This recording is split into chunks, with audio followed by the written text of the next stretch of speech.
Nope, I got it. Okay. All right. Well, welcome everybody. Thank you for coming this evening to the Book and Media group. I am excited to be privileged to share part of my story with you all, and thanks for being willing to listen.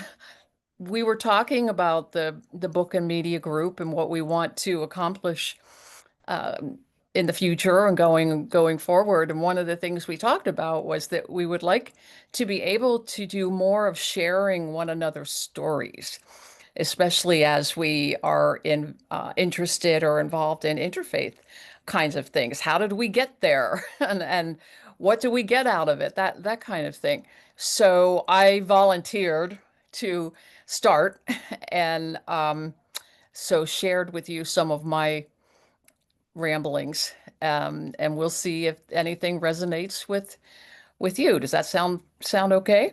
All Yeah. right, so let's begin with a moment of prayer or silence as we join together our spirits with those who are here with us and also with those who wanted to be but couldn't be here or are still on their way to their computers. But we are mindful of the spirit that is in each of us and is around us and in one another.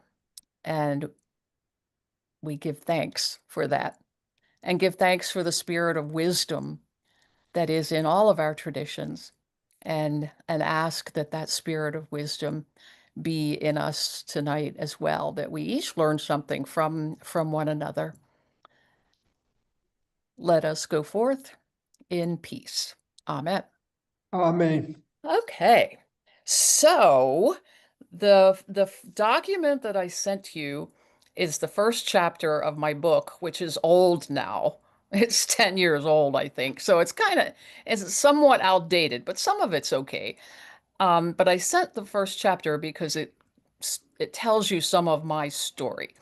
So I'm thinking that perhaps for those of you who didn't have a chance to read it, maybe I'll just tell you briefly my story about how I came to be involved in interfaith things, and then there are some discussion questions that we can get into. Does that sound okay Mhm. with you?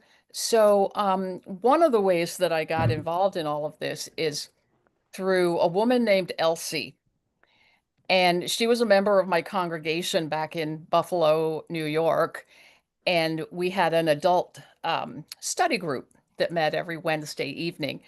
And it was after 9/11, I am so 2000. sorry, Susan, if I may jump in for a second. Yeah, sure, There's so sure. many new faces here that I do not know. If you don't Oh, mind. we should Yes, introduce. Thank you yes. for that. I mean, Yes. I'm sorry to jump in, but No, I no, no. You're to absolutely hear from right. everyone. Tell us who you are, and then we'll go around. Oh, okay. I'm Mahtab Niku. I'm from School of Sufism here in the city of Hillsborough, California. Thank you so much. Okay. Yes. Diane, why don't we go right along with you? Okay. I'm Diane Farner. I'm a liaison for the Sisters of Mercy in Burlingame, and I live Okay. in San Mateo. Okay. John and Olga? Hi, I'm John Poole. I'm I would call myself a religious adventurist. I'm a member of Beth Jacob Jewish Congregation in Redwood City. And right now, Olga and I are in San Juan, Puerto Rico for a few months. Lovely. But it's a little late here, but I just had to make it to this. Oh, thanks. We're honored. All right, welcome. Billy Sue. I'm Billy Sue Perry, and I'm with the First Church of Christ Scientists in San Mateo. But I will be singing at Burlingame Pres for memorial service for Beth Freyberg on September the 3rd in their choir. Oh, nice. Okay, thank you. Miriam. Should have been ready. You're I'm Miriam Zimmerman, and I'm a liaison of Congregation Beth Jacob, born a Reformed Jew, but my husband and I wanted more stuff, so we joined a conservative shul. Okay, great. Harriet. Yeah, I'm also from CBJ, Beth Jacob, Harriet Garfinkel, and I live in Redwood City. All right, thank you. Bob. I am Bob Morse. I'm the liaison for the PJCC, which is very interested in interfaith, and so am I. I live in Redwood City. Thank you. Okay, Nancy. Hi, my name's Nancy Gittleman. I am part of PTBE. I live in San Mateo. I grew up conservative and now I'm Reform. Okay. All right, Mark. Hi, Mark. Hi, my name's Mark Denny. I'm a longtime member of the Unification Church founded by Reverend Moon, and I live in San Lorenzo. Okay, welcome. Good to see you. Jess Ann. Did I say your name right? Yes. Jess Ann? Okay. Hi everyone, my name is Jasan and I'm a member of New Heaven, New Earth Church. Okay, welcome. Did I get everyone or? Kurt, No, I think you didn't. There are forgot Kurt. more. There are more. I think I heard my Who name. is this? Although it'll be Rick's IMPER. That's a Kurt. That's Kurt. Kurt, that's Kurt. Hi, Kurt. Hi, yes, I'm Kurt Lutz with Ladera Community Church, living in Half Moon Bay, formerly Redwood City. I heard a few of those names earlier. UCC Congregational Church. All right, thank you. Ashish. Hi, I'm Ashish Khan. I'm liaison for Vedanta Society of Berkeley and San Jose. I live in San Jose, California. Thank you. Okay, thank you. Now do I have everybody? Rick. Yeah. Who's missing? I'm here, Rick Holbrook. Oh, I knew I saw you. I knew where did he go? There you are. Okay. Tell us who with you are. the Church of Jesus Christ of Latter-day Saints in Foster City. Very good. What a great group. Wow. I'm very, very impressed. So thank you for reminding me to do that, because there are folks here I don't know very well yet either. So this was a good opportunity for that. Okay. So going back to 2001 in my group in Buffalo, we were, they wanted to study world religions. And that was great idea, but they decided to start with Hinduism. They wanted to study Hinduism. Okay. I happened to be involved with a women's interfaith group at the time. And so I asked them if they would like, if I would invite a friend from that group who is a Hindu to come and, answer their questions or, talk, share stories. And that's what we did. And it was a wonderful evening. Everybody got along great. But then everyone left except for Elsie. And Elsie came to me in my office and said, "Pastor, I need to talk to you." Okay. And she said, I loved tonight. It was wonderful. I loved meeting Pat, the Hindu woman's name. Loved meeting Pat, and this was great. But I'm afraid that if I accept her religion as valid, then I'm betraying Jesus. And I was taken aback by that because I had never thought about it. But all of a sudden, I realized I need to think about this. How do we as Christians think about other religions, because Christianity can be an exclusivist religion. And so that began my journey. I ended up moving from Buffalo to Berkeley to go to Pacific School of Religion to work on my doctorate on the topic of how do Christians make sense of other religions and remain faithful to our own. And I called it the Elsie Project. Elsie is gone now. She died a lot of years ago now, but I did manage to talk to her one time because I wanted to get her permission to include her by name in my book. And I told her, I said, you started it all because you're the one who asked that question. And she said, I don't remember even asking you that question, but of course I'm old and I don't remember a lot of things. But I said, "Yep, you did ask the question and you started all of this." So this is also in honor of Elsie Leary.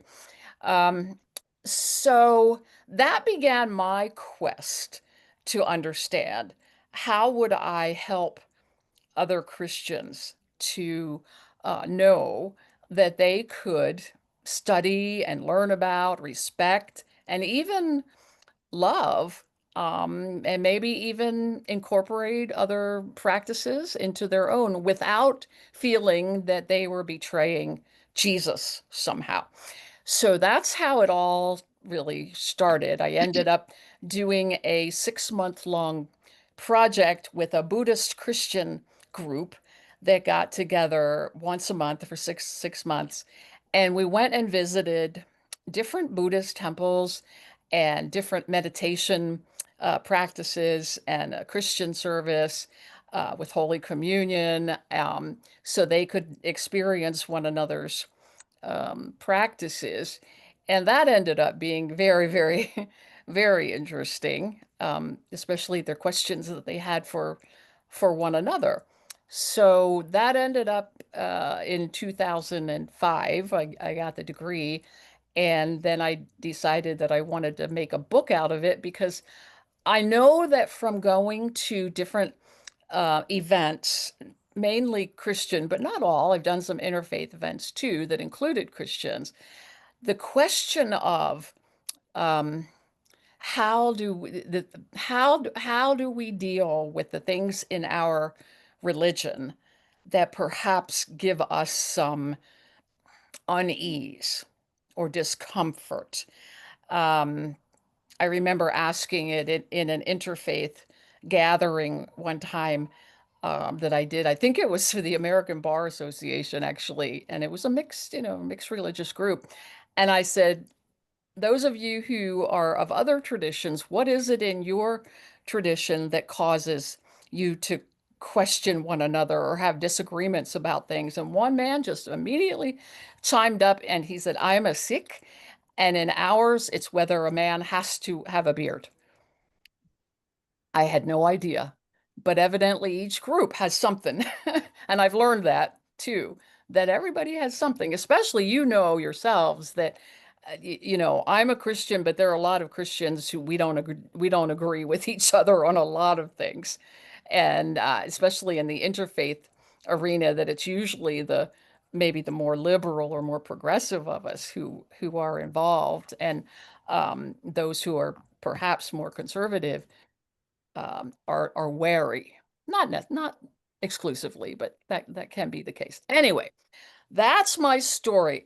And I'm gonna stop there just to ask, one, if anybody has any questions, but also then to ask you if you have ever been involved in some kind of experience where you've been with people from another religious tradition, and ask what that was like for you, if it was a positive experience or it was something that caused you some discomfort or disease or questions.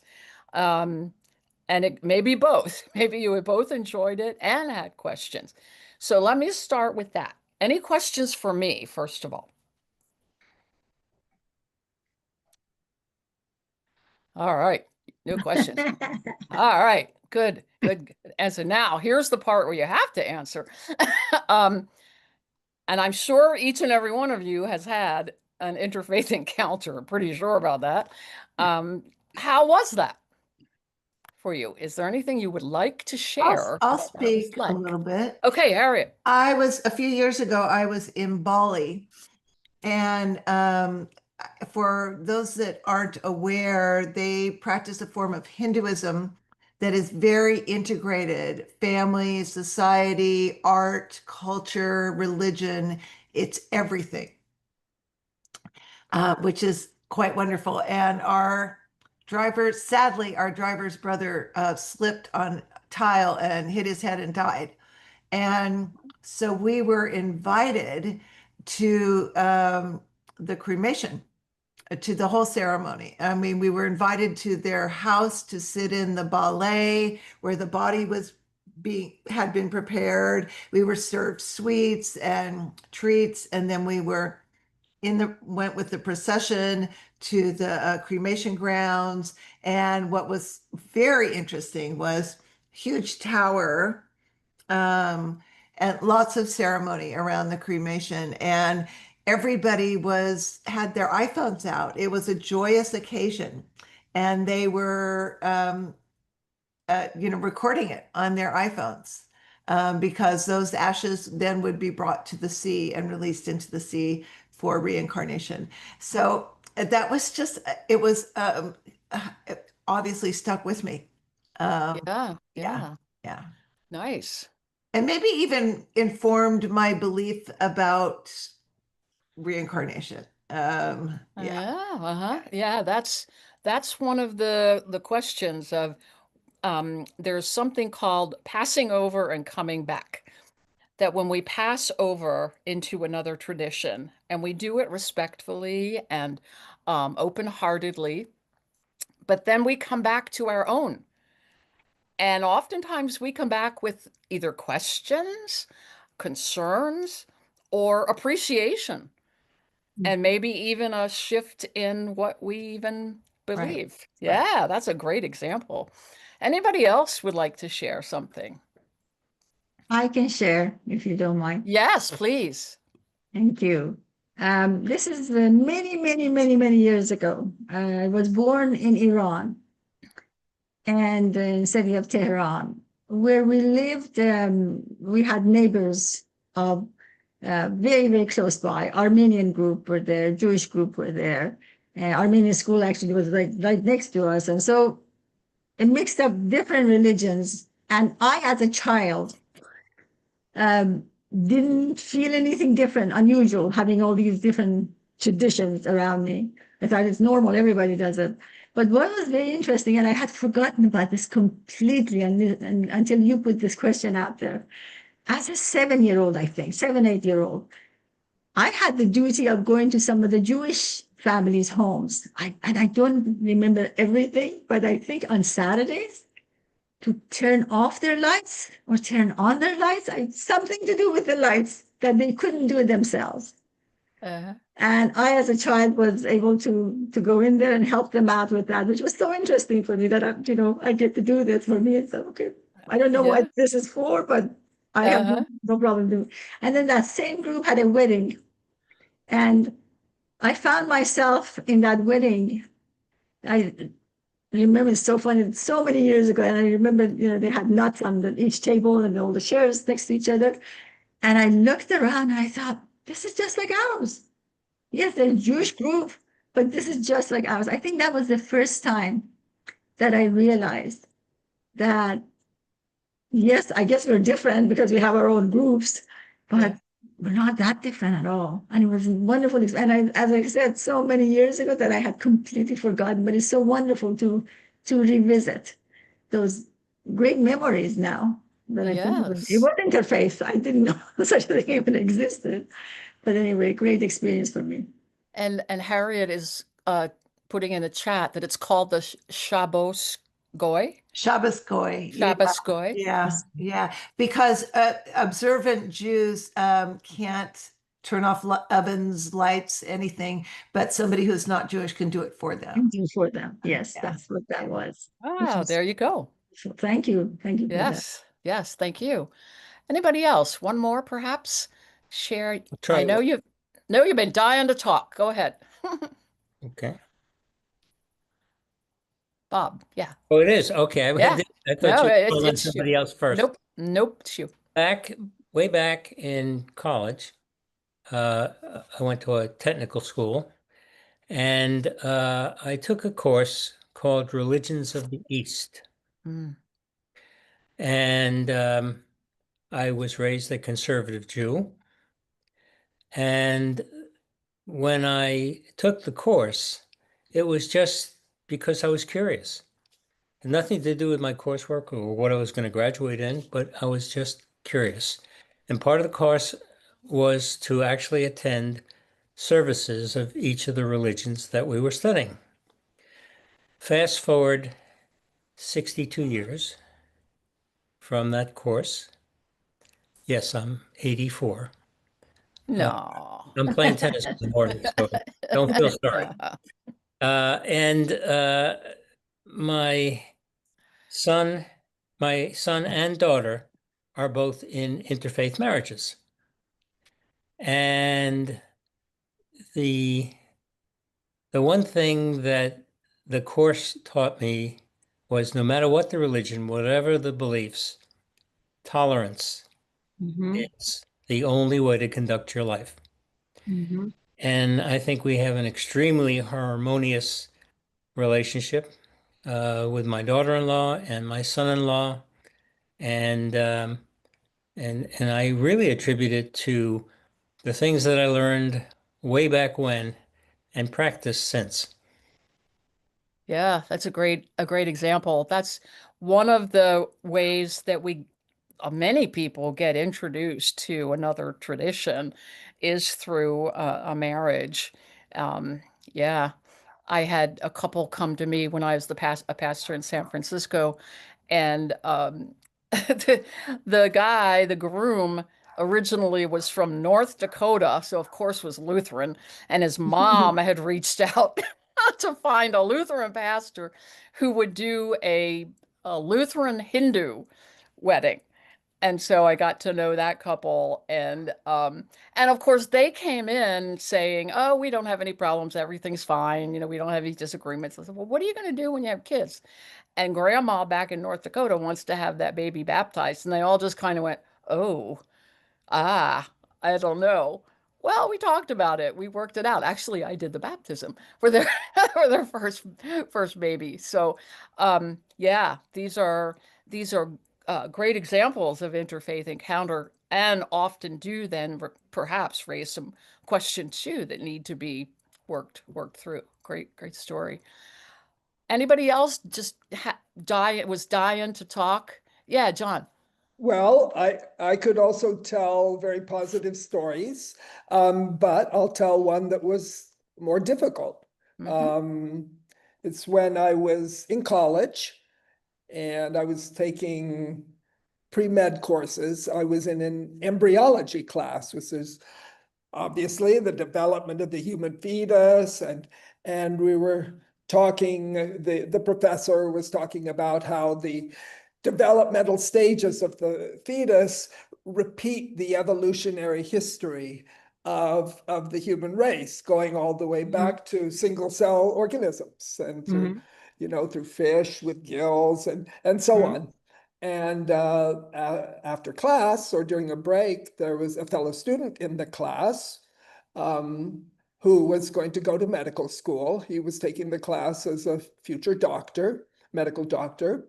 And he said that in his Christian faith, he believed that the world was 5,000 years old. He was a creationist. And I said, "Well, what do you think of this class?" He says, "I think it's very interesting. I said, "Well, do you disagree with it?" And he says, "Oh, no, all of this is completely compatible with my understanding of the Bible, of God creating the world in 6 days and specifically creating each specific species on Earth, no evolution or anything like that. I don't believe in that. It's illogical to me." And I just found it an extremely interesting conversation. I mean, at first it was challenging. I was like, my first reaction was, "What? Are you stupid?"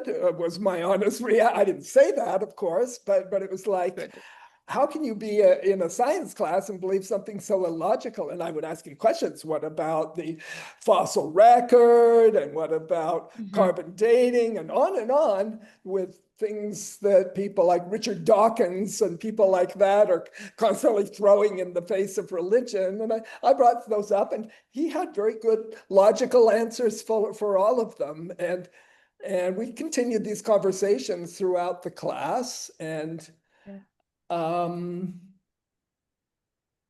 guess I started out saying it was a more difficult example that I've had, but I guess the bottom line is I just found it so interesting to see how a person could have really a completely different worldview and way of organizing their understanding of the universe than my own, and yet still makes sense. And I could see how it worked for him. And in a way, I thought it was beautiful.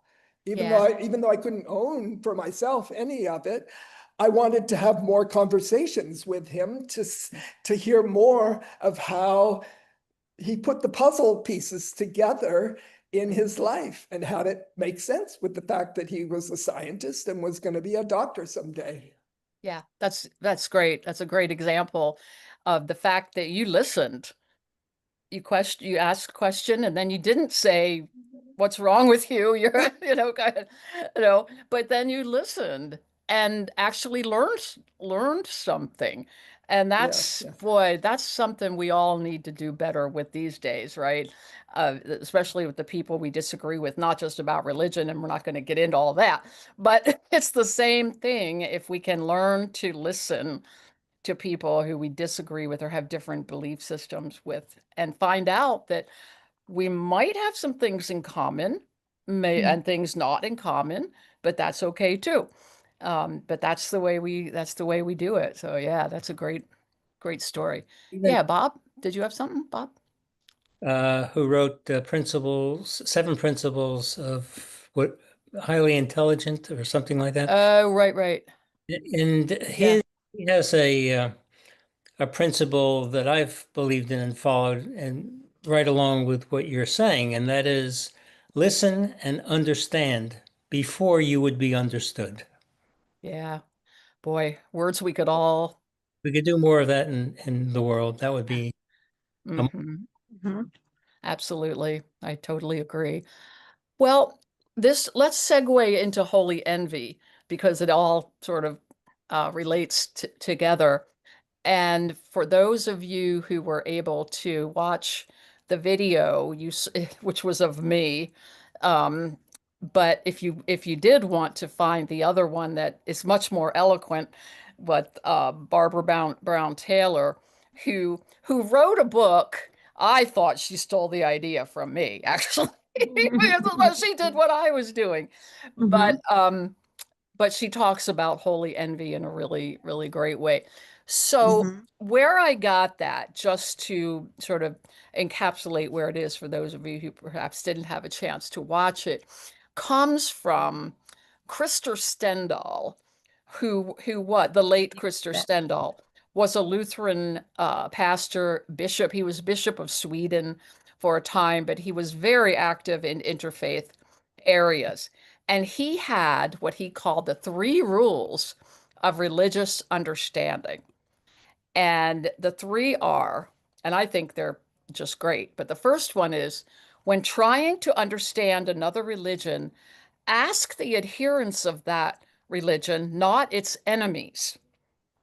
It sounds, all right, it sounds like, okay, of course, but you can see how that often happens when we hear about another religion from people who have an axe to grind or something, right?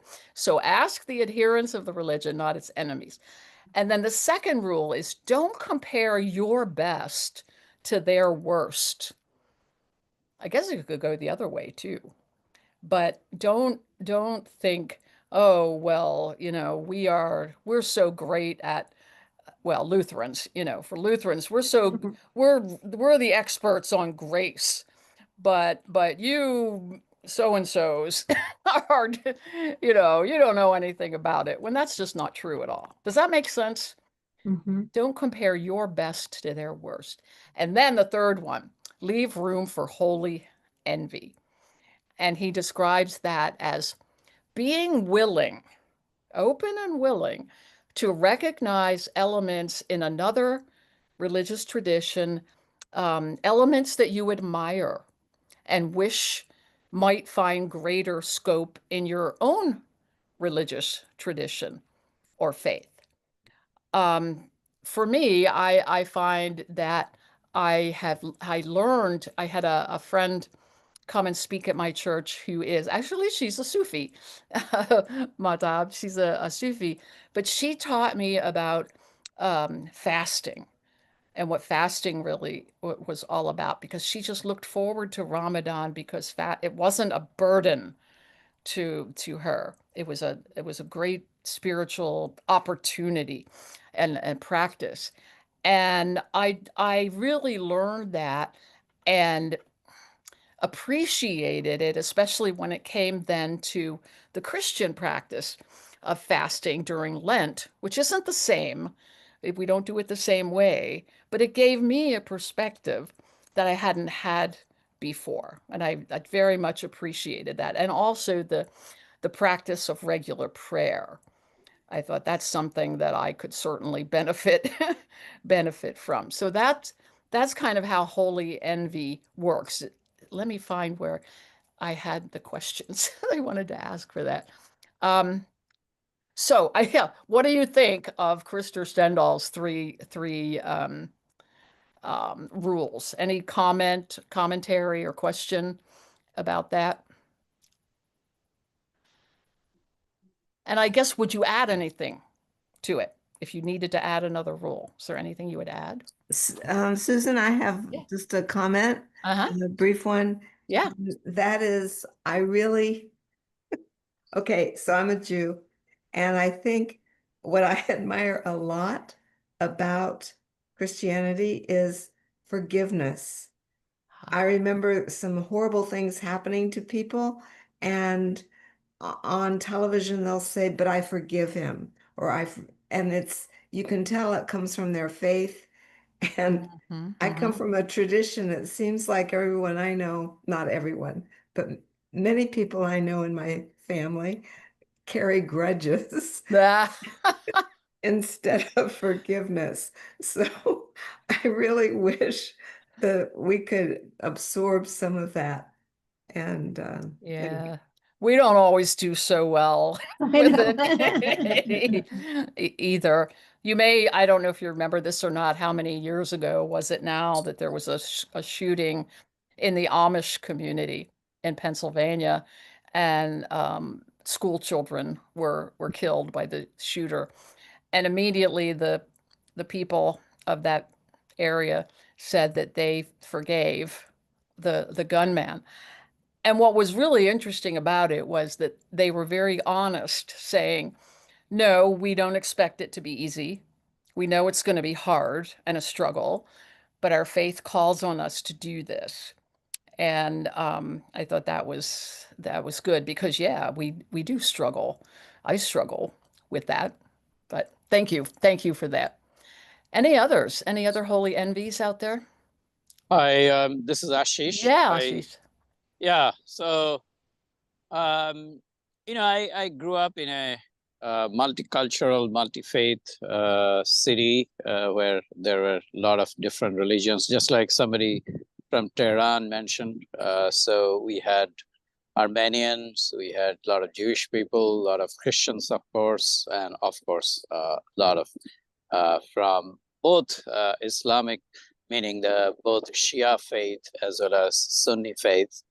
But one of the things I felt that we could get out of Christianity, or I wished that we do more in my faith, which is Hinduism, is the aspect of service to fellow beings.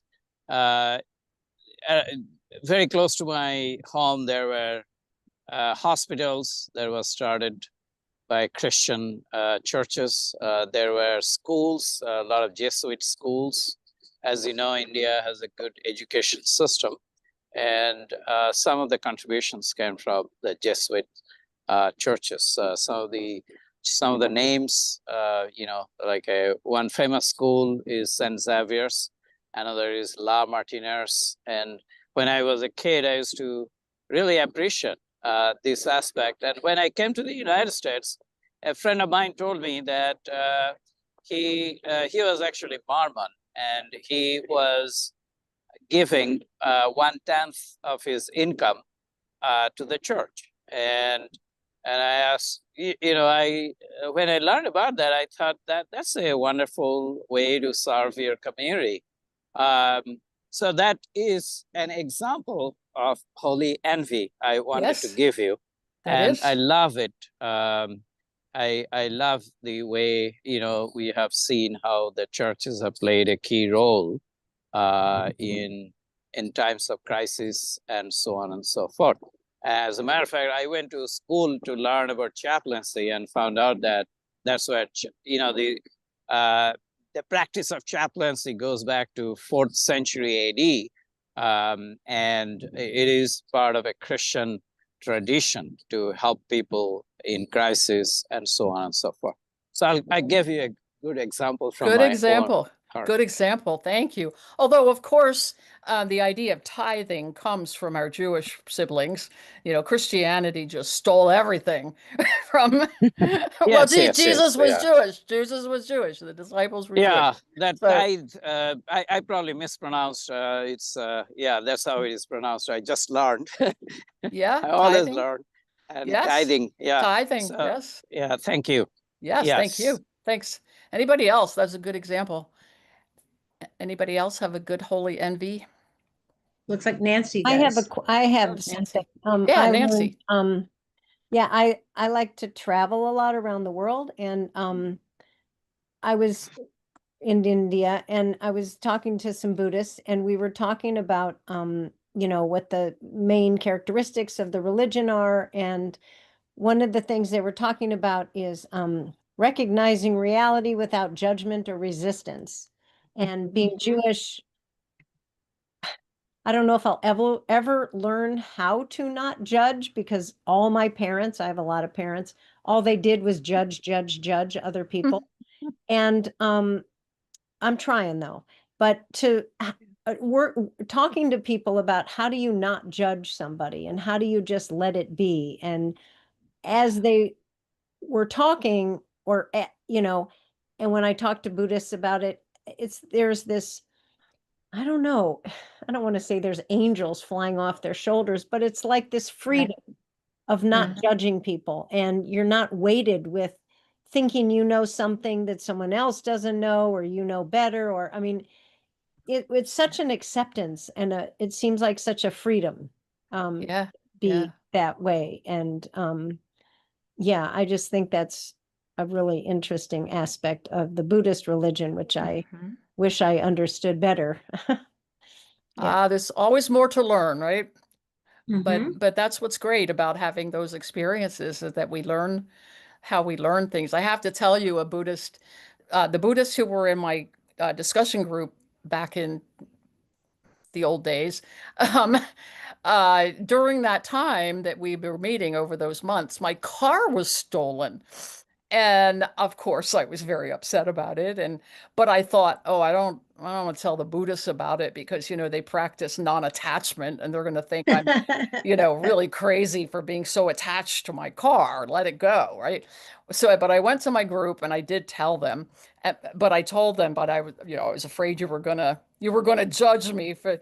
And this wonderful Buddhist lady said to me, "But honey, it's your car." And I thought, thank you. She was very gracious to me. But still, it makes you made me think about it, of how that attachment does work. So yeah, that's a great example. Anybody else have a holy envy? These are wonderful. Any last one?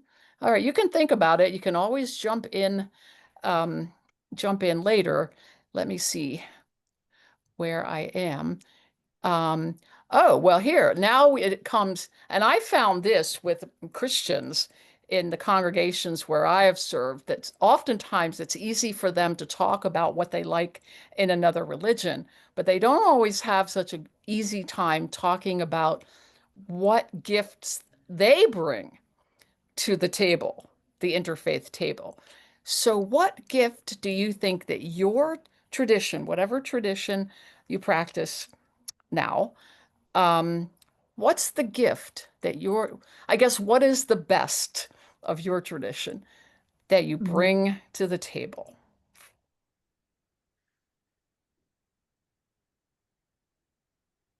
And it doesn't mean it has to be perfect. I'm thinking about forgiveness, right? We can all think of Christians who are not very forgiving, myself included sometimes, right? Let's be honest that we all have those struggles. But in theory, if not always in practice, what is it that we bring to offer to others? Can I go? Sure. Can I go? Yes. Okay. So I'll be very brief. I feel that one of the things that you started this meeting that we pray to the to the holiness or divinity all within us, but this doesn't sometimes, I feel, come very clearly in many religions that and in my faith, especially the Vedantic faith, we are divine to start with, and our simple goal is to realize that divinity, the inner divinity. That's the purpose of life, we call.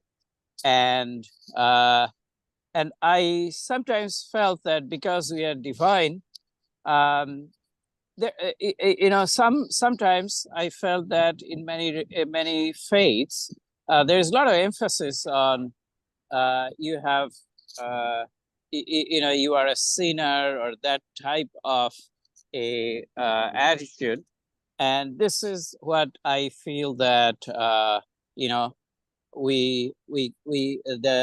Vedantist philosophy of we are all divine. We are part of the divinity. We are nothing but God. That's a gift to other faiths. Yeah, thank you. That's a really good example. I don't remember who the conversation was with, but there was somebody, a Christian person, who wrote about talking with a person, I believe they were Buddhist, and the Buddhist person was saying, "You Christians must be awfully bad people. You're always talking about sin." And, yeah, we kind of do. But yeah, that's great. Only thing is that I one of my favorite this thing is our Saint Francis Assisi, and I still remember in the prayer that it says it is in dying that we are born to eternal life. So I kind of feel like this is inherent in any religion. In other words, it's just that is probably not reminded all the time of our inner divinity. So that's what I was thinking. Yes, very nice. Yes, thank you. Others, any others? Well, what I was just saying, I think all of us would say, no matter what faith we belong to, if we were to think about what we thought our faith was when we were 6 or 7 or 8 compared to the growth over the years where we are now. Yeah. I think, growing up as a Catholic, when I was young, we were still saying outside of the Catholic Church, you could not be saved. That was the teaching. So, obviously we've come way far from there, but when you're a little kid and that's what you hear, then you want to make sure that you're, kind of doing the right thing. You don't want to step off the track and not, get to the right place. But in response to what Ashish is saying, I think that's the thing that's occurred to me in my growth of faith development, which, I've been really very, very, I have to say, my experience in the Multi-Faith Coalition has strengthened my faith and made me much more appreciative of everybody's faith, because I see them all as part of a whole in some way. When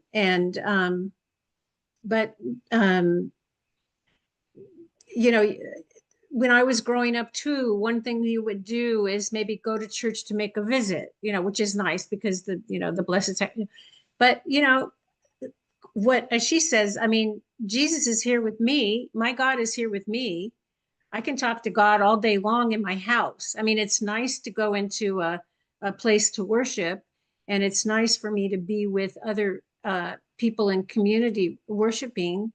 But, I think we're more and more aware that we all, you know, we believe we have a body and a soul. Well, what is the soul? The soul is the God that's in us, however we describe it. Yeah. So Yeah. Yeah. Boy, that's certainly true for me, what I believed as a kid and what I think now. Very, very different. Um, and of course, we keep on growing, right? There's always more to think about. I find the mystics to be so meaningful to me, and not just the Christian mystics, but the Christian mystics kind of were ignored for a long time. So recovering some of them, but along with mystics of the other traditions as well, because a lot of the wisdom that they have is very much alike and is more on that order that Ashish was talking about being all connected. And yeah, nice, very nice. I guess that's my holy envy too for that. Anybody else have a story you want to share? I think one of the things I was just going to throw. Oh yeah, hi Rick. Yeah. Because one of the things I've learned and has been reinforced in our PMC group is that ultimately, I think all religions are really trying to do the same thing, which is to help people improve their lives, to figure out better ways to live, how to help others, how to serve others. And I see that across the board in all the different faiths that we have. And those are the unifying principles that bring us together. And we call God a different name, we worship him in a different way. But ultimately, as people and as members of all those different faiths, I think that, we all have that uniform desire to serve others, to help others, to bring people together, and to live in whatever a righteous way might be, according to our faith tradition. And so that's been pretty exciting for me to really experience even more and more, as you go through life and interact with people of other faiths. I totally agree with that. I totally agree with that. I found that when I first started getting involved more and more in interfaith things, that it became just so important to me because, yeah, all of those things, it's like the best. Not, and we're not perfect, I get that, but this is the best of who we can be when we really put our hearts and souls and minds into being together like this. Yeah. Thank you. So, Okay. Yeah. well, I don't know. Miriam. I want to give you like a stream of consciousness. I'll try to be brief. I think this will answer your question, Okay. but there's a saying that you get two Jews together and you have three opinions. So I think, Diane, you said you went to some dinner the other night and you realized that the Jews weren't all together on this issue. And I mean, that's how I grew up. And there was this curiosity. And also in our tradition, if you look at the history with the rabbis keeping the people together by point, counterpoint, and the Mishnah and the Talmud being written and so on, all these sacred texts. So flash forward to from the Talmud to my freshman year, which is a flashback, but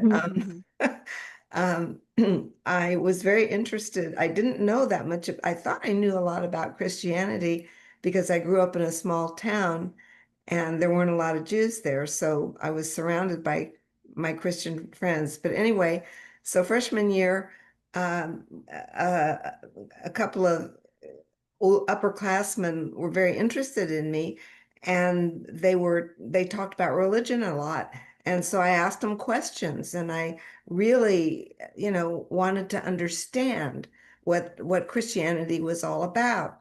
And then it turns out they were part of an organization called Campus Crusade for Christ. I saw that coming. Yeah, saw that coming. And so I was interested in it from an intellectual, kind of like PMC point of view, because I really want to know. And they, after this period of several weeks, they didn't understand why I didn't want to be baptized because I was so interested.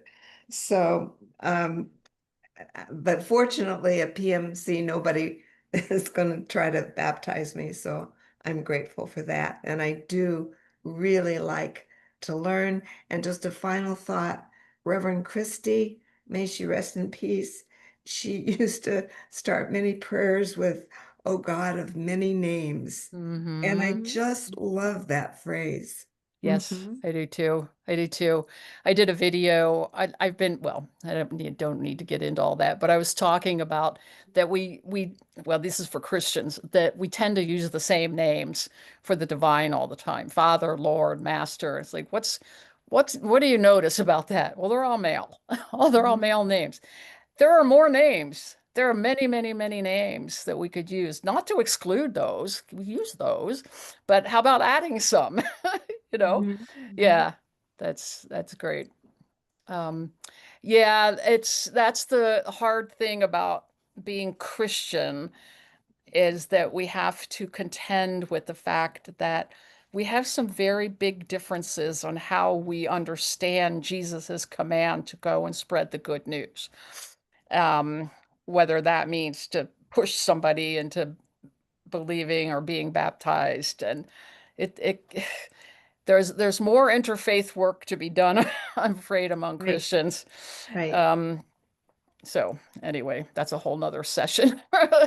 Any other good, you got great stories. Any other stories about um your what do you bring into the table? Maybe something that nobody else has thought of yet. What is important in your group that you think is valuable for the rest of us? Well, this is Philly Sue, and maybe I should share some of Christian Science because Oh yeah. there's a Yeah. lot of misunderstanding with my religion sometimes. Yeah. First off, I grew up in Christian Science, and I was told from the minute that I was born that God is love, and that as myself, I reflect that I am his image and likeness. Mhm. And in Christian Science, God is defined as divine principle, life, truth, love, spirit, soul. And so all of those have attributes, and we all have those attributes to bring to life and share with others. And in Christian Science, you will not ever hear, "I am a sinner." And I went to the Catholic Church recently with part of my family when I was visiting.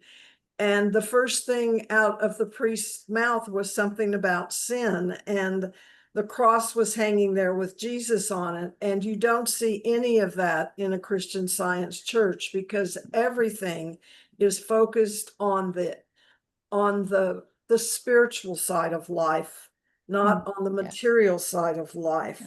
And on the first Sunday of every month, I believe, Nancy, you were sharing about judging. Every first Sunday of every month from our desk, the first reader reads, "Neither animosity nor mere personal attachment should impel the motives or acts of members of the Mother Church. In science," capitalized, that means the laws of God. "In science, divine love alone governs men, and a Christian Scientist reflects the sweet amenities of love in rebuking sin. In true brotherliness, charitableness, forgiveness. The members of this church should daily watch and pray to be delivered from all evil, from prophesying, judging, condemning, counseling, influencing, or being influenced erroneously." And this is a reminder given to us on the first Sunday of every month in every Christian Science church worldwide. Interesting. So, Interesting. you know, when you said what do you bring to the table, or what is unique, it's like I just grew up that we all are directly connected to God as his image and likeness, and everything that God, the divine, whatever you call God, because Barbara Streisand sings a song, "One God with many names." So whatever our faiths call the higher power, Yeah. if we all learn to reflect that and treat each other as the golden rule states, then I think we understand each other a lot better. Amen. Preach it. Amen. Very good. I love it. All right. Before John speaks, I just want to point out that we haven't heard from everybody. I think there are a couple people, and you know. Good point. How about, let's see, Only if they want to. Only if you want to. Let's give a second for people to gather their thoughts. Is anybody who hasn't spoken yet wish Yeah, to? is it okay if I I'll share share? not a story as much. Oh, and you'll be next. Okay, Yeah, go no, ahead. it's okay. Go ahead. Yeah. I don't know who that was. Who was speaking along with Go ahead, Jasam? Jasam. Jasam's turn. Okay, Okay. Jasam, let's hear it. Thank you. Yeah, I just wanted to echo a little bit of what everyone said. You know, growing up Christian, you know, I had a lot of misunderstandings about different faiths. But then when I started to learn a little bit more about the Bible, I could see that, you know, God, he has a heart that wants to just bless everyone. It doesn't matter like what religion we're from. And what I've come to realize is that he does promise in the end a better world for everyone.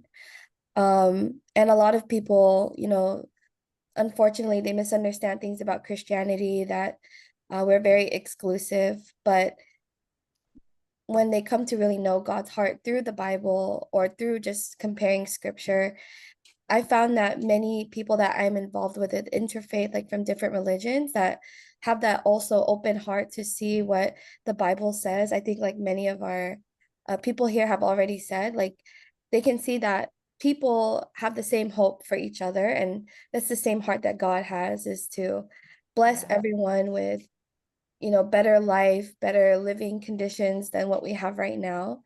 And so when they have that time to sit and talk like this and check what's in their scripture, then they've come to see like it's very similar.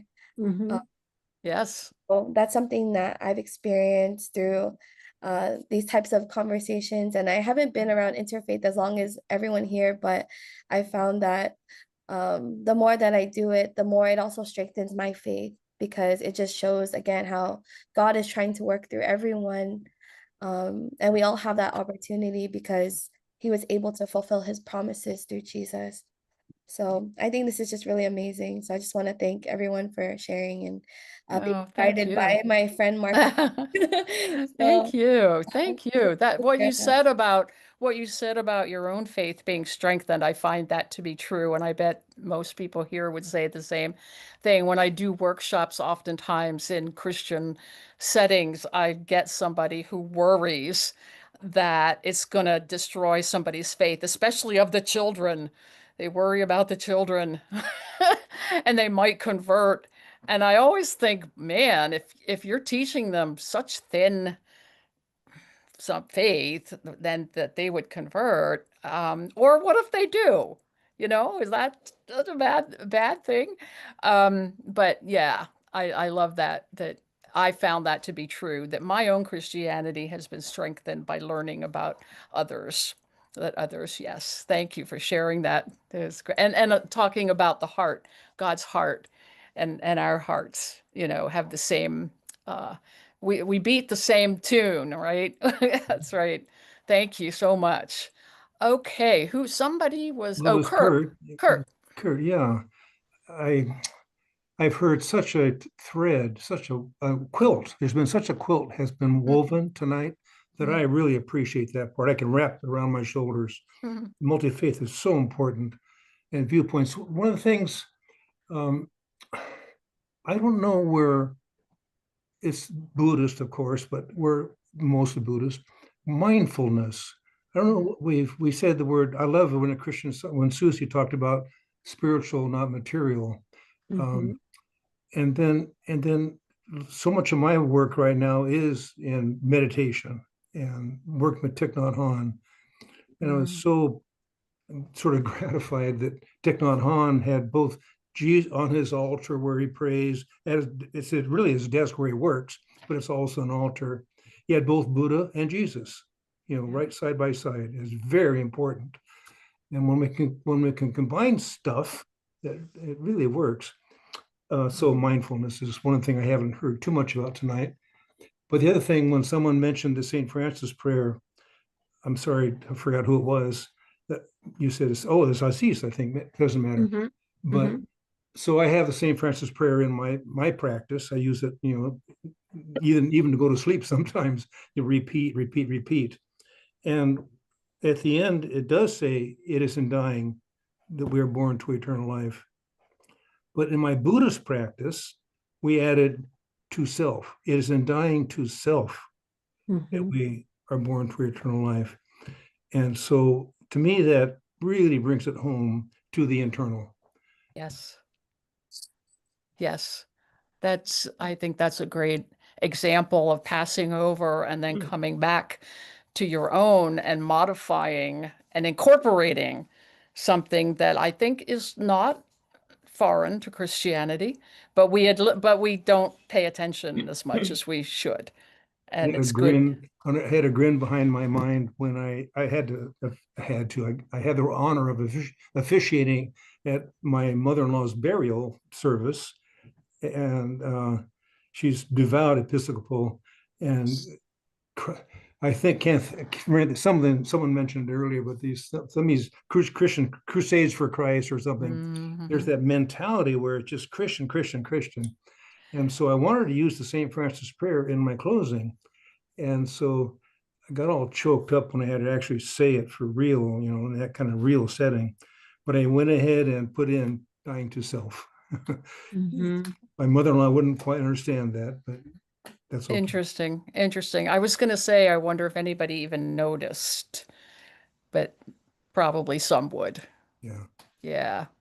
Interesting. And also, just a commentary on tonight. I am amazed, with a number of people, the diversity of people. I don't know who did all the marketing for this, but whatever it was great. Darn, it's all Diane. Diane. Once again, Diane. Diane. Yes. So it's such a wonderful evening, and so much energy here in the room. It's so heartening in these terrible times to come to an oasis like this. I agree.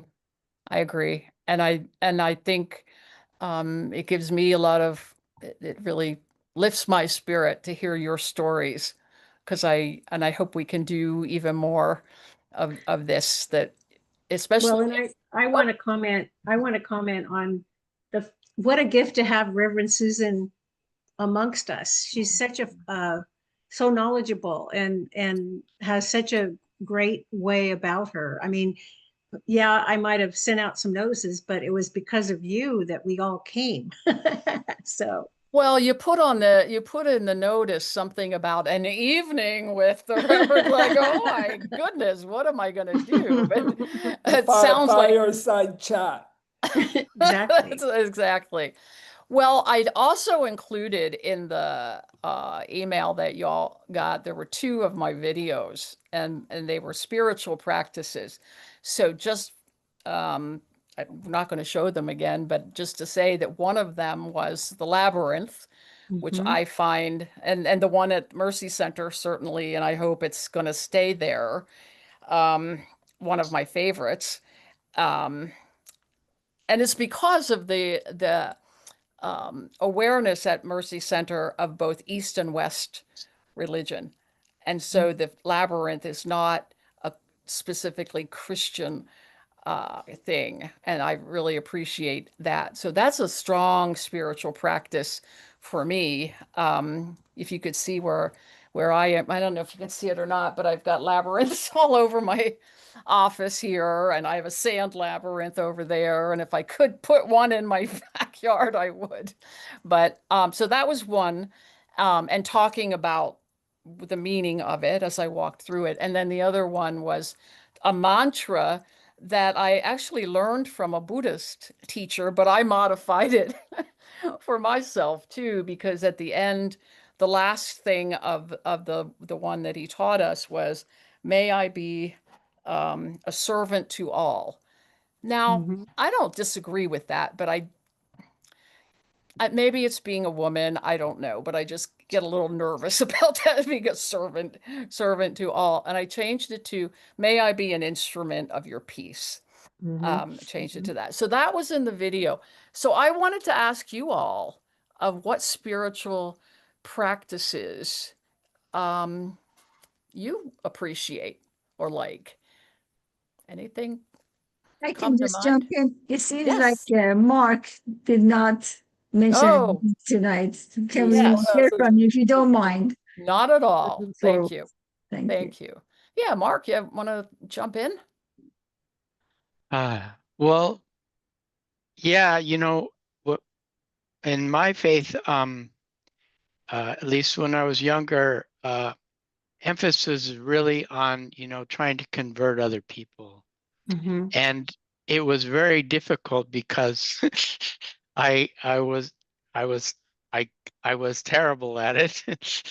I remember especially in New York City, uh, you're supposed to like go up to somebody on the street, but by the time my mouth would even open, they're already gone. And so one day when I just kind of stumbled across an interfaith gathering, and people actually wanted to hear what I believe, I was in heaven. and and I ended up kind of joining with a Jewish friend and a Muslim friend I met through the interfaith. The Jewish is actually part of my church, Unification Church, but and going to interfaith meetings all over the Bay Area, and that's how I met Susan and many others. Yeah. And yeah, I think the most memorable experience I had in interfaith was when a Jain person came and shared the concept of I forget, but it's like it translates from Sanskrit to multiplicity of viewpoint. And he said that the key to peace is to be able to accept, one idea as true and valid, and then another idea as true and valid at the same time. And it kind of blew my mind. Yeah. And it's like I try to hold that up as an ideal that it's kind of I haven't figured out how to do it, but it's a beautiful thing, and I could see how it could bring peace. When you can harmonize in yourself like radically different ideas from different perspectives and be able to, relate to them in that kind of, higher dimension. That's a beautiful thing. Yeah, I love that. That's one of the ways that theologians who work on these kinds of things talk about how to make sense of pluralism in our world today. That you can hold a belief in something, and you can also respect the belief of another as true. And yeah, for some people, well, maybe it's not something that we humans can understand completely with our limited brains, but I find that it's a better place to live, right? A better place to be. Yeah. Maybe Thanks. maybe it's a little bit like artists, each of whom have their own style of art: classical art, representational art, abstract art, geometric art. Yeah. Totally getting into their own style and creating with it great beauty and really being faithful to their path that they are exploring, while at the same time looking at all these other schools of art and maybe even having gone through some of them themselves and loving them equally without departing from their own being faithful to their own path. Yeah. So the new Descending Staircase by Picasso is just as true and real and valid as the representational painting by Rembrandt, say. I don't know. I don't know art well enough, but you know what I mean. That's a great point. And it also makes me think of how just as we each learn in different ways, some are more visual, some are more verbal, right brain, left brain. It's true for our religious world as well. And that was a big revelation to me too. Lutheranism is a very heady, systematic theological religion. And, you know, we can get very caught up in that. And it's wonderful to break out of that and go to the other side of the brain and do some art. You know, it's important to learn how to get out of our little silos. So I just wanted to acknowledge that, Mark, what you said just now about holding two different Yeah. realities or ways of viewing reality as both having Yeah. truth or being completely true in their own system. To me, that was a flash of lightning when you Yeah, said that. yeah, So thank it you is. for offering that. Yeah. That is. Let me Yeah, Kurt. second or third that John's statement. Back to you, Mark. The way I like to, the way I've heard saying it is, the opposite of a great truth is another great truth. You know? So it was a flash of Yeah. the memory of a flash of light for me too, John. But Mark, I would like you to share the stage for a little bit, maybe, and tell us. You said Unification Church is where your background is. Mhm. Yes. Maybe you could elaborate on that a little more for me. Well, so the Unification Church is it's in one sense a whole new religion, and another sense it's like it's a Christian church. So like Christians don't like us because we believe that Reverend Moon is the second coming of Christ. That, you know, the way I see it is like in the Bible, you hear that Jesus said that John the Baptist was the Elijah, and which means, you know, he wasn't Elijah, but he came in the spirit and power of Elijah. So he was the second coming of Elijah, according to Jesus' words. But unfortunately, the Jews really were expecting Elijah come on the clouds. So they couldn't receive what Jesus was saying about Elijah and John the Baptist. And we believe similarly that Christians are expecting Jesus, or not all of them, to come on the clouds and in some kind of spiritual way. But we see the Bible saying that no, he's coming as a man born on the earth, you know, and the divine principle, which is the scripture that we have, one of the main scriptures, you know, explains a lot of reasons why, you know, God wanted to send the second coming in Korea and through the person of Reverend. Okay. Yeah. Thank you, Mark. I'm glad Mohammed Thank you. asked you to join us. Yeah, thank you. Harriet? I was just reminded a couple of things that were said. Susan, when you were talking about labyrinths, last summer I went to a retreat that was in a town just off the Camino de Santiago. So we met a lot of pilgrims, and we actually walked about 12 miles one day on the Camino. Beautiful. And and there was a labyrinth there to walk as well. And what was really interesting was that everybody was on a path, but everybody's journey was individual. And so it just reminded all of that felt synthesized to me. Yeah, for sure. Yep. Thank you.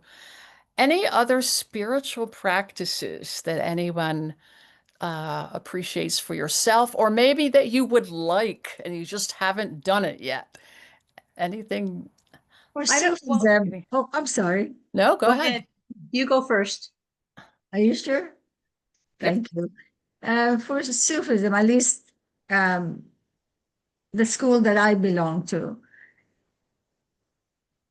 we have so many people within this school. It's a global school.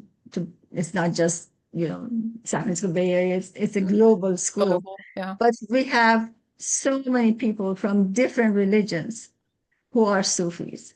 So it is very clear to them when they ever attend a session, they hear about our school, that you do not have to change your religion to become a Sufi.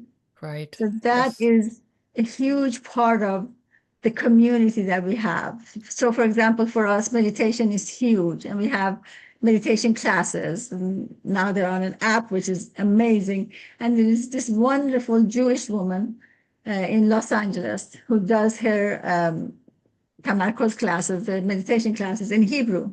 So there are 11 languages that are taught.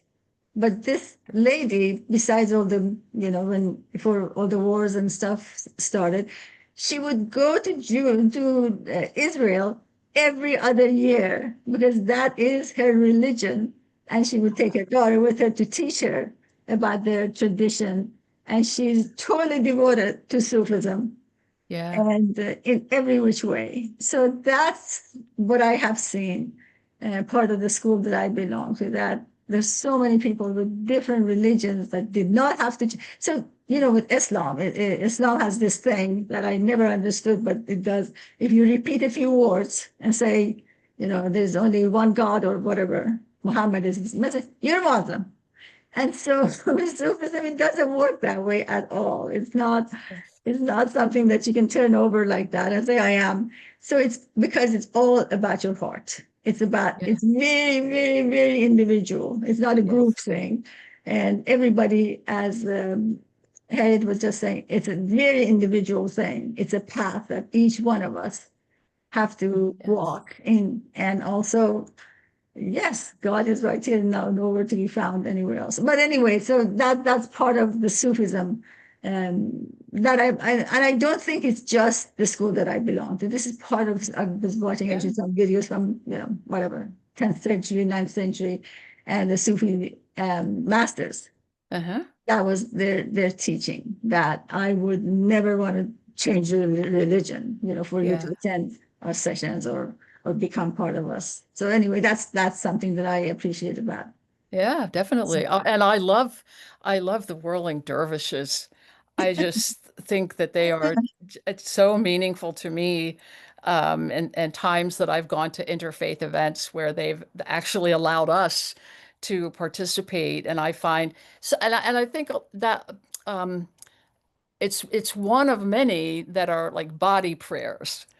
Yeah, That we do that too, we yes. use our body, the Sufi dances, right? Yes, yes. They twirl. But what we yes. do with our chanting is actually the sign of infinity.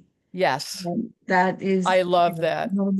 But I just wanted to say quickly that when I was watching your video, it just went to the next video, and the next video was your meditation with Sufism. Yes. La ilaha illallah, which I found so interesting. Yes. And so it's a small world, and it's wonderful to be part of this group. Well, it's my holy envy. It's my holy envy.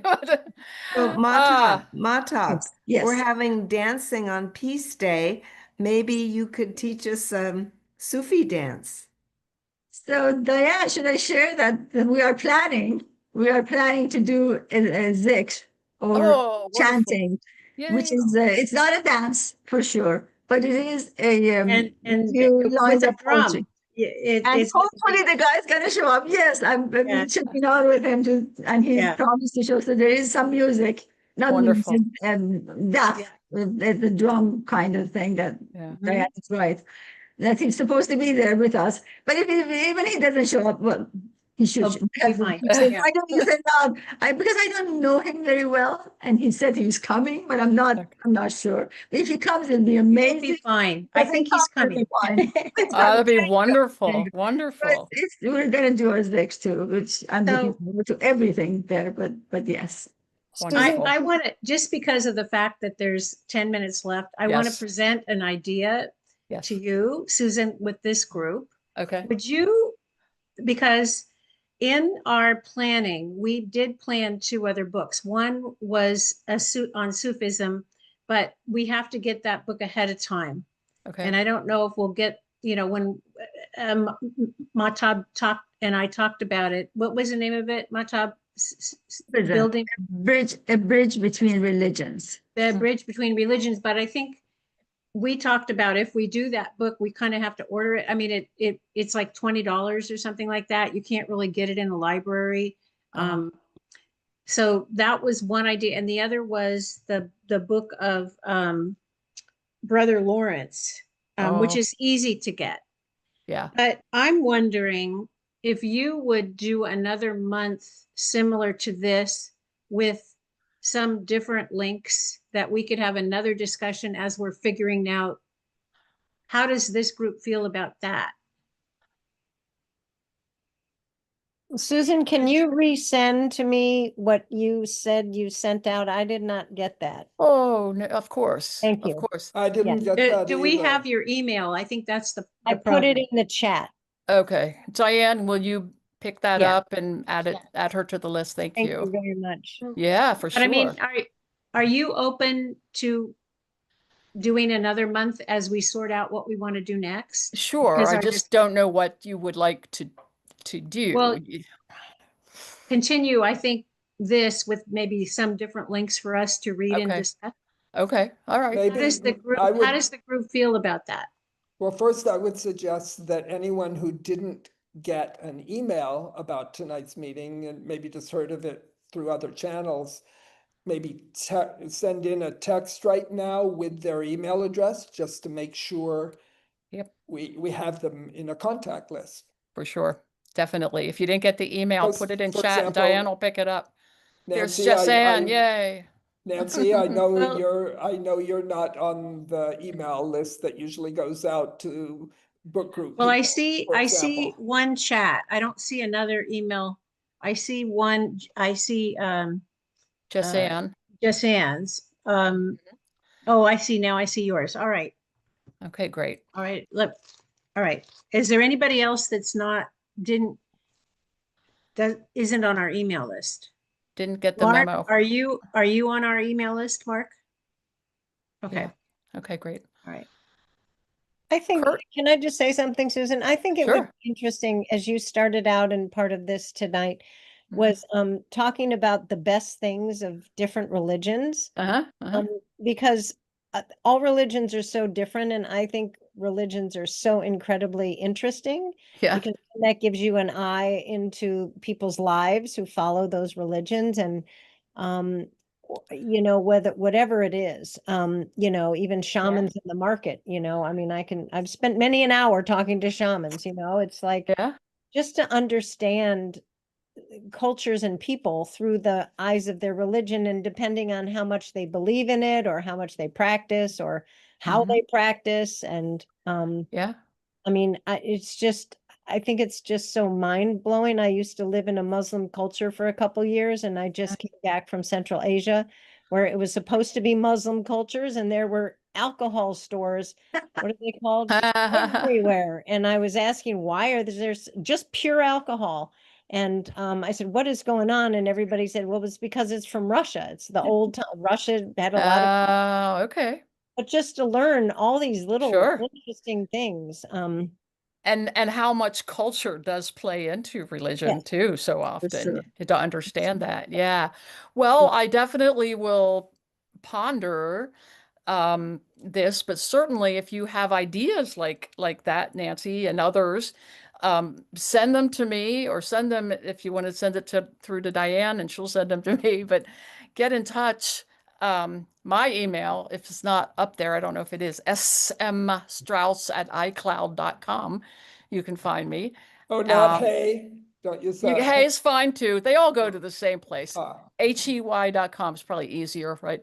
smstrauss@hey.com with your ideas or suggestions. But I love the fact that you all were so willing to share yourselves and stories. I would love to be able to continue with that and go even further. If that's okay, we can do that.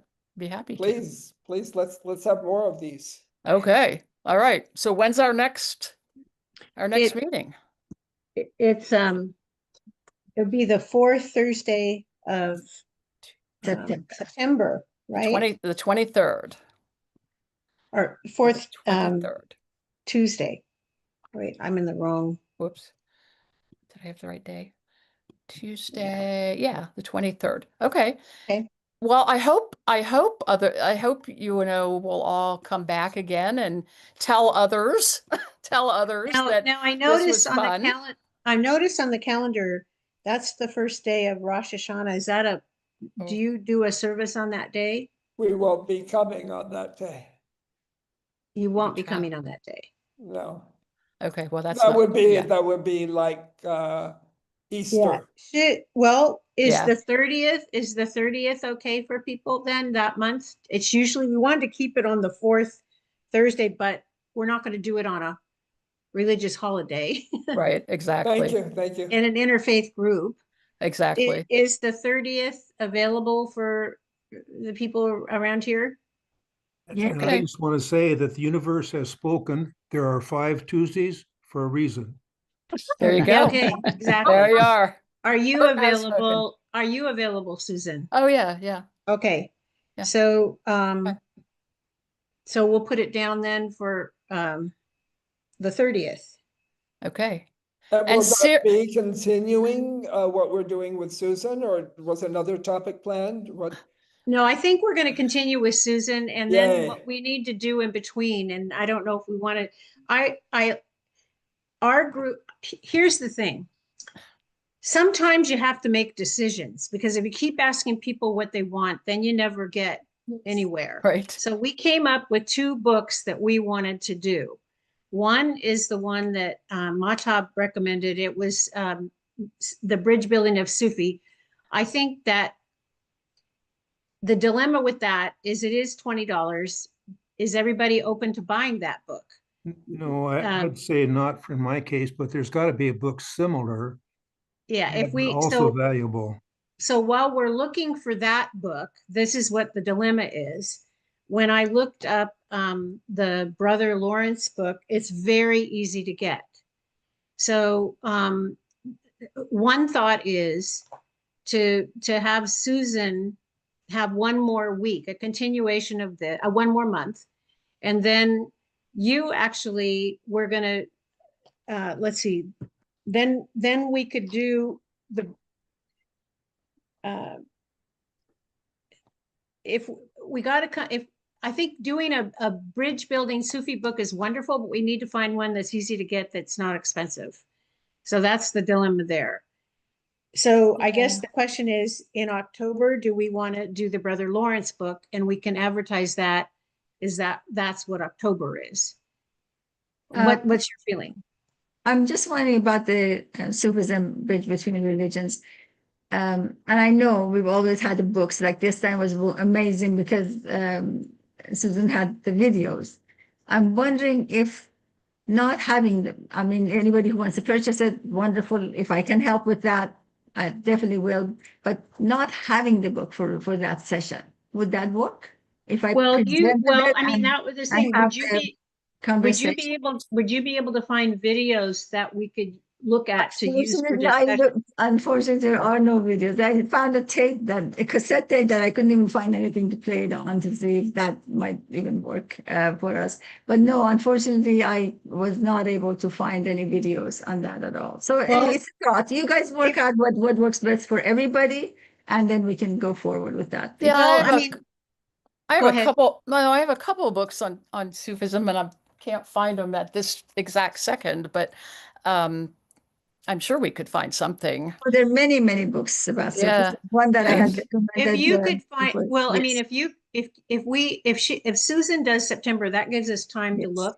In October, we could do the Sufism with the idea that, you know, we could look what's available I looked in the library. I couldn't find anything in the library. I don't, and that, you know, so I think if you were to look at YouTube or something and find any videos that you think would be compatible with what you wanted, maybe we could do it that way. I mean, I think Mahtab, you were maybe wanting to particularly present something coming from the angle or the perspective of your own school of Sufism. Is that right? That's so not just a generic book that about was written. Sufism. It is very general. Exactly. It is a very general. That's why, you know, the title, you know, it's a bridge between all religions. But definitely, yes, it was, and it was written by our teacher at this school. So I am open to whatever you guys decide. Have no. Could I go ahead and order it, and then maybe see how we might present it in a way that not everybody would have to have the book? Oh perhaps? my God, that would be an amazing idea. That would That's a be great great, idea. Susan. So If should you we can do plan that, that that for would be great. October then? Should we plan that for October? October. Yes. And tell me the title one more time, please. Sufism, a bridge between religions. Okay, great. All right, I will get it. If I can ask a quick question, can I ask what the education committee is about? What I have no idea because it's coming up in September really quickly. Is it something that you'll explain later on, or can I know about it now, or what? You can know about it because there's not a lot to this is sort of regrouping. We're regrouping that I became the chair a year ago, but unfortunately got sick and lost a year. So now I'm back, and Rev Christie was the one who really headed up the education committee and was like the brains behind it. So really it's sort of now regrouping and figuring out what it is that we want PMC to do. Ashish already has an educational program in the pipeline, so we've got that.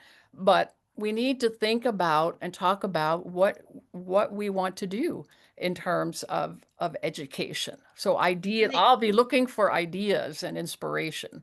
And this can be a component of it. I mean, that's what we're trying to make it be, more so than just a separate. I mean, that, people would know that the Book and Media Group is a part of the education program of PMC, Yes. But the other thing is, in the past, in the education committee, for instance, with the Peace Day, we would talk about Peace Day and get the committees going at the education committee instead of separately somebody working with it and having to go around. Everybody, it's a forum to discuss these things where people will say, yes, I'll do this or I'll do that. And, all of and also figuring out how to support something that other faith houses are already doing, because our bandwidth is limited in terms of what we can create on our own. But there's so many wonderful things that we can support that other people are having. So that's sort of, does that help you? If you're involved, did I help or make it worse, Susan? Oh, no, of course you help. We're really organizing. We're getting things organized. What was I going to say? And also looking to include more people in the decision making and planning of things. So not just one or two people. Yeah. So if you have any interest at all, absolutely come. Come, definitely. It will be what it will be. At least to give your opinions about things, even if you don't stay on the committee, we want to hear from people. What do you think we should be doing? I'm very interested in the subject of peacemaking, peace building, and I feel so strongly that interfaith groups really need to be at the forefront, especially these days, of peacemaking in our world. So that's me.